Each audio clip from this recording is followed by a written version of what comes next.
नमस्कार दोस्तों, आपका स्वागत है ऑनलाइन शॉर्टहैंड कोर्स में, जो मैं एक पूरी सीरीज प्रोवाइड कर रहा हूं। पिछले 9 चैप्टर आपने अच्छे से कर लिए होंगे, ऐसा मुझे उम्मीद है। और अगर आप लोग पहली बार इस चैनल को देख रहे हैं तो आप पिछले सारे वीडियोस को देख सकते हैं पहले इस कोर्स की।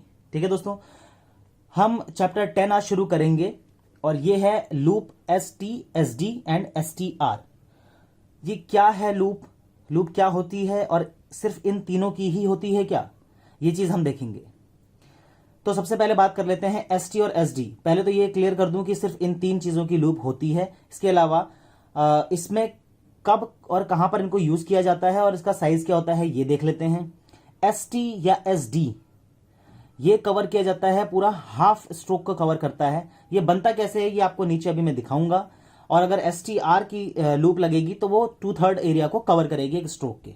ठीक है, तो देखते हैं। पहला एक वर्ड ले लेते हैं। देखिए ये है पास। आपको पता है पास कैसे लिखा जाता है, ये हो गया आपका पास। ठीक है, आ का वावल है फर्स्ट प्लेस वावल, पास हो गया। लेकिन अगर वहीं पर मैं बात करूं पोस्ट की, अब देखिए ST SD मतलब पोस्ट। ST जहां पर आए लास्ट में ST सुनाई दे, पोस्ट, लस्ट, डस्ट, बेस्ड, इज्ड, SD आया ना इसमें। तो इस तरीके के जितने भी वर्ड्स होंगे उसमें आपको ST या SD की लूप लगानी होगी, बजाय इससे कि आप पूरा स्ट्रोक लिखें। तो देखिए क्या है, पोस्ट ओ का वावल है तो ये हो गया आपका P, और हाफ को आपने कवर किया, ये हो गया पोस्ट। ठीक है, उम्मीद है यहां तक समझ में आया होगा, आपको कोई दिक्कत नहीं हुई होगी। अब अगला देख लेते हैं। STR में क्या होगा, STR सुनाई देगा जैसे poster, STR, lustre, duster, master. तो कैसे होगा, मैंने बताया था 2/3 एरिया कवर होगा, तो पो STR। ठीक है दोस्तों, समझ में आ गया इतना आपको। अब देखते हैं अगला वर्ड, ये है लेस। कैसे लिखते हैं, ए का वावल है तो लाइन से ऊपर बनना चाहिए वैसे, लेकिन क्योंकि स्पेलिंग में ई है इसलिए हम बनाएंगे लाइन पे। ये एक्सेप्शन आपको बताया था मैंने, एल के बाद आ रहा है, ये हो गया लेस। लेकिन अगर बात करें लस्ट की तो फिर ST आ रहा है, इसमें बनेगा सेम ST, ये हो गया लस्ट। और अगर बात करें लस्टर की तो 2/3 एरिया यहां तक। ठीक है, क्लियर है इतना। और वर्ड्स देख लेते हैं, जैसे है डस्ट तो D बनाया ST, डस्ट। डस्टर के लिए D बनाया STR, डस्टर। मिस कैसे लिखते हैं हम, इस तरीके से लिखते हैं हम मिस को। तो अगर मस्ट देखें तो मस्ट कैसे बनेगा, ये देखिए मस्ट को M और ST, ये हो गया मेरा मस्ट। बात करते हैं मास्टर की, तो आ का वावल है फर्स्ट प्लेस वाले, लाइन से ऊपर बनेगा मा STR, 2/3। ठीक है दोस्तों, कितना डिफरेंस है ये आपको क्लियर दिख रहा होगा इनमें। अब बात करते हैं कुछ और वर्ड्स की, जैसे ये है हमारे पास टेस्ट, लाइन पे ST, ये हो गया टेस्ट। ठीक है, अगला स्टेट। अब देखिए इसमें ST आ रहा है पहले, तो चाहे वो बाद में आए चाहे पहले आए, देखिए हमने बनाना वैसे ही है। ST आ रहा है पहले, ST। अब इसमें सुनाई क्या क्या दे रहा है आपको, ST और T, बस यही दो हमें स्ट्रोक्स इसमें सुनाई दे रहे हैं, ST और T, स्टेट। बाकी वाल है तो आपने ST बनाया और T बना लिया।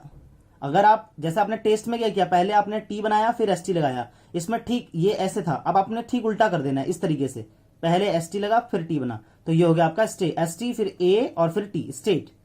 ठीक है दोस्तों, समझ में आ गया होगा इतना।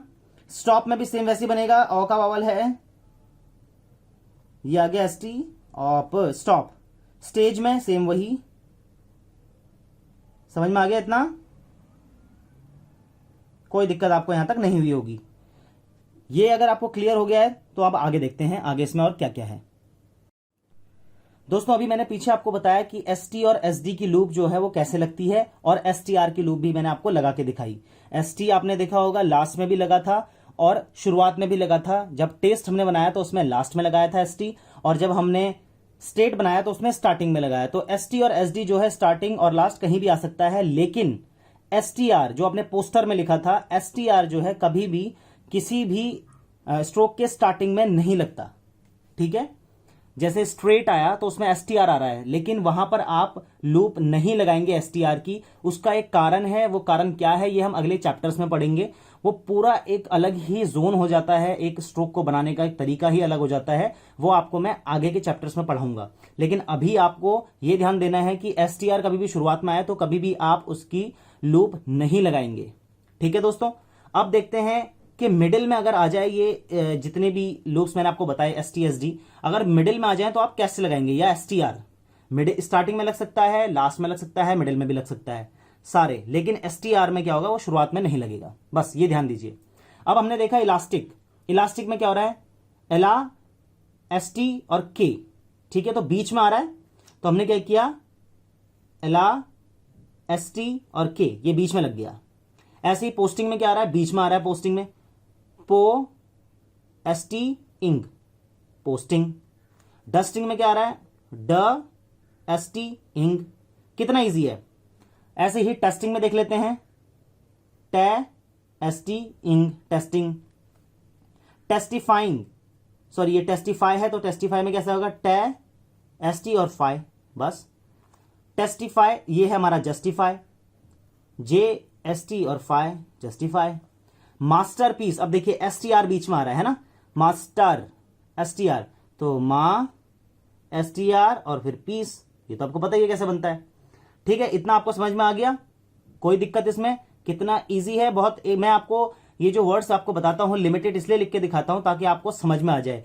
अगर मैं एक एक वर्ड आपको बताने लगा तो आपके सोचने की क्षमता कम हो जाएगी, तो आपने बाकी वर्ड्स को खुद से प्रैक्टिस करनी है, हर एक वर्ड को छोड़ना नहीं है, किसी भी वर्ड को। ठीक है, एक्सरसाइज में जो जो दिया उसको पूरा करना है। अब बात कर लेते हैं अगले पॉइंट की कि लूप हम कहां पर नहीं लगाते। ठीक है, यह बहुत इंपॉर्टेंट है कि लूप कहां पर नहीं लगती है। तो देख लीजिए लूप कहां कहां पर नहीं लगती है, जो सवाल उठता है उसमें पहला है जब फॉलोड बाय वावल आ जाए। अगर कभी भी आपको लग रहा है कि ST के बाद कोई वावल आ रहा है, कोई वावल साउंड आ रही है, तो वहां पर आपको लूप नहीं लगानी है। जैसे हम एग्जाम्पल के थ्रू देख लेते हैं, यह है ऑनेस्ट, तो ST के बाद कोई वावल आ रहा है नहीं, तो हमने बनाया ऑनेस्ट, क्लियर। लेकिन अब यहां देखिए तो ई का वावल आ रहा है, ऑनेस्टी ई, तो वहां पर आपको पूरा स्ट्रोक बनाना पड़ेगा। ठीक है, थ्रू द लाइन इसलिए बनाया क्योंकि बाद में ई का वावल है, इसलिए हमने टी को थ्रू द लाइन बना लिया। तो ये आपको समझ में आ गया पहला पॉइंट। कभी भी अगर कोई भी आपको पता है ST SD STR लूप के बाद ई का वावल आ रहा है, तो वहां पर ई का मतलब यानी कि कोई भी वावल साउंड आ रही हो, चाहे ए आ रहा हो, ई आ रहा हो, ओ आ रहा हो, वहां पर आप लूप नहीं लगाएंगे, वहां पर पूरा स्ट्रोक बनाना पड़ेगा। अगला एक और देख लेते हैं, ये है बेस्ट, लेकिन यहीं पर बेस्ट हो जाएगा तो ओ का वावल आ रहा है, तो बेस्टो ओ, बस पूरा बनाया आपने। क्यों, कारण अभी बता दिया आपको, पॉइंट नंबर 1। रस्ट, तो ये हो गया RST रस्ट, लेकिन रस्टी हो जाएगा तो अब देखिए यहां पर एक और आपको वो समझ में आएगा, भी बताता हूं आपको कि कौन सा रूल यहां लग रहा है। देखिए R और ST, ये हो गया रस्टी। देखिए बताया था ना मैंने आपको, दो स्ट्रोक के बीच में से कभी एंगल नहीं निकलता है। S का सर्कल जो है, ये S का सर्कल लगाया, ये मैंने ऐसे नहीं बनाया, RST, ये मैंने आपको पहले ही बताया था कि कभी भी दो स्ट्रोक के बीच में S का सर्कल नहीं लगता है, और जब लगता है तो उसकी मीनिंग बदल जाती है। बताया था ना, जैसे टास्क में बताया, ये हो गया टास्क, बाहर से आ रहा है, एंगल बना रहा है, लेकिन ये देखिए ये हो गया था टास्कर, क्योंकि ये SKR पढ़ा जाता है, ये आपको बताया था मैंने, याद होगा तो, अच्छे से किया होगा तो। ठीक है, तो इतना आपको समझ में आ गया। अब आगे बढ़ते हैं कि आगे क्या है। दोस्तों हम आ गए इसके लास्ट फेज पर। अब तो इसमें क्या है, सेकंड पॉइंट आपको मैंने बताया कि कहां पर नहीं लगता है, जब भी व्हेन इंटरवीनिंग वावल, यानी कि किसी दो स्ट्रोक के बीच में अगर आपको पता है कि ST लगना है लास्ट में या फर्स्ट में, आपको पता है कि लूप लगने वाली है, लेकिन अगर आपको पता चले कि उससे पहले कोई वावल आ रहा है, यानी कि दो स्ट्रोक के बीच में कोई वावल आ रहा है जहां पर ST बनना है, समझ रहे हैं। जैसे पोस्ट था हमारा, तो P और ST उसके बीच में वावल आ रहा है, लेकिन आपने वहां पर वो पूरा बना दिया। लेकिन जब ST के बीच में, S और T के बीच में कोई वावल आ जाए, उस केस में बता रहा हूं आपको ये, ठीक है। S और T के बीच में अगर आ जाए, या STR के बीच में कोई अगर आपको वावल दिख जाता है, सुनाई दे जाता है, तो वहां पर आपको ST की लूप या SD की या STR की लूप नहीं लगानी, पूरा स्ट्रोक बनाना है। एग्जाम्पल से समझ लेते हैं। ये था वास्ट, तो वा बनाया और ST बनाया, बस, ठीक है। S और T के बीच में कोई भी वावल नहीं आया है। लेकिन विजिट में देखिए, विजिट, आई का, ई का वावल आ गया यहां पे, है ना। तो एस और टी के बीच में ई का वावल मुझे सुनाई दे गया, इसलिए मैंने सिर्फ लूप ना लगा के पूरा स्ट्रोक बनाया है। बस ये केस है इसमें, समझ गए आप। बेस्ट एस टी के बीच में कोई नहीं आया बीच में, लेकिन बेसेट में ए का वावल आ गया है। बी और टी के बीच में ए का वावल आपको सुनाई दे रहा होगा, बेसेट।